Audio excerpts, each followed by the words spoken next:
नमस्कार दोस्तों, खबर कोरोना वायरस के खिलाफ छिड़े युद्ध को लेकर। और अब इस युद्ध में भारतीय वायुसेना भी उतर चुकी है ताकि देश में जो सप्लाई चेन कमजोर पड़ रही है, ऑक्सीजन सिलेंडर से लेकर ऑक्सीजन के जो बड़े बड़े कंटेनर हैं उन तक वो सारी सप्लाई पहुंचाने के लिए भारतीय वायुसेना ने अपने 2 बाहुबली प्लेन्स को ड्यूटी पर लगा दिया है। जी हां, इस बात की जानकारी खुद इंडियन एयरफोर्स ने दी है। इंडियन एयरफोर्स ने बताया है कि किस तरीके से दिल्ली के हिंडन एयरबेस से उन्होंने बड़े बड़े क्रायोजेनिक कंटेनर्स को एयरलिफ्ट किया ताकि रिफिल किया जा सके और उन्हें यहां से एयरलिफ्ट करके पनागढ़, जो कि पश्चिम बंगाल में है, वहां पर पहुंचाया जाएगा।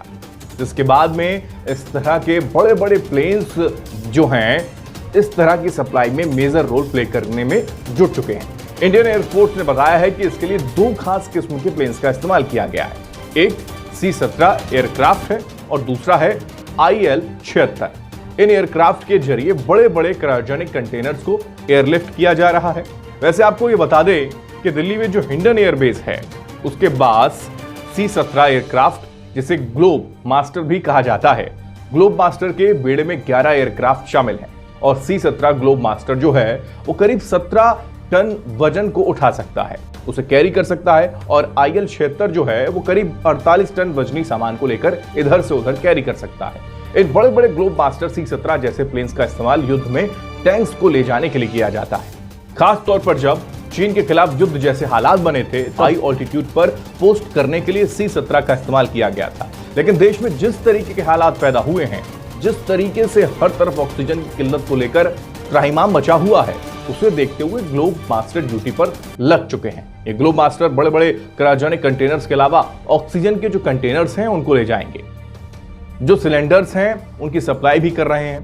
ट्रॉली और इसके अलावा दवाइयों का जरूरी सामान भी इनके जरिए ही जाएगा, उसे भी सप्लाई करने में ये अब मेजर रोल अदा कर रहे हैं। साथ ही साथ जो मेडिकल स्टाफ है उसको भी इन प्लेन्स के जरिए इधर से उधर भेजने में मदद की जा रही है ताकि पूरे प्रोसेस को स्पीड अप किया जा सके, क्योंकि वक्त यहां एक मेजर चीज है। लगातार कई जगहों से ऐसी खबरें आ रही हैं जहां पर कुछ घंटों की ही ऑक्सीजन बच पाई है, कोई कहता है कि कुछ दिनों की ही ऑक्सीजन बच रही है। और इस तरह के हालातों में इंडियन एयरफोर्स को शामिल करने की बातें लगातार की जा रही थी।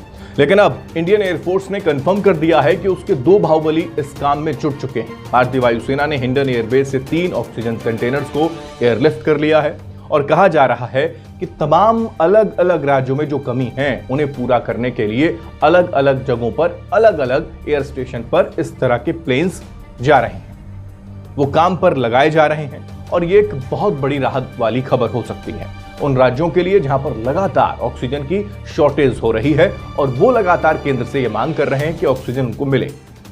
किसी भी तरीके से स्पीड अप का काम यहां पर होगा तो सारी चीजें सिस्टम में आ जाएंगी। हालांकि सूत्रों के हवाले से कुछ मीडिया रिपोर्ट्स में दावा किया जा रहा है कि मुमकिन है केंद्र इस बात पर भी विचार कर रहा है कि इंडियन एयरफोर्स के इन बड़े बड़े एयरक्राफ्टों का इस्तेमाल जो है वो विदेशों से ऑक्सीजन को लाने के लिए भी किया जा सकता है। इसे लेकर लगातार चर्चाएं हो रही हैं। अब बस इसे लेकर केंद्र क्या फैसला लेता है इसका इंतजार होगा।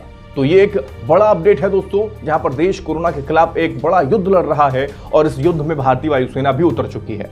खबरें थी कि केजरीवाल ने केंद्र से मांग की थी कि इंडियन आर्मी भी अब इस काम में लगाई जाए, जबकि एक और खबर सामने आ रही थी जिसमें यह कहा जा रहा था कि राजनाथ सिंह ने इंडियन आर्मी को इसमें जुड़ने को कहा है। फिर ये बड़ी अपडेट कि ग्लोब मास्टर और IL-76 एयरक्राफ्ट जो हैं, जो बिग बॉयज हैं इंडियन एयरफोर्स के, उन्हें काम पर लगा दिया गया है। हालांकि इससे पहले कुछ तस्वीरें ऐसी भी देखने को मिल रही थी जहां पर इंडियन रेलवे का इस्तेमाल करके इस तरह के कंटेनर्स को अलग अलग राज्यों में सप्लाई करने का प्लान बनाया जा रहा था।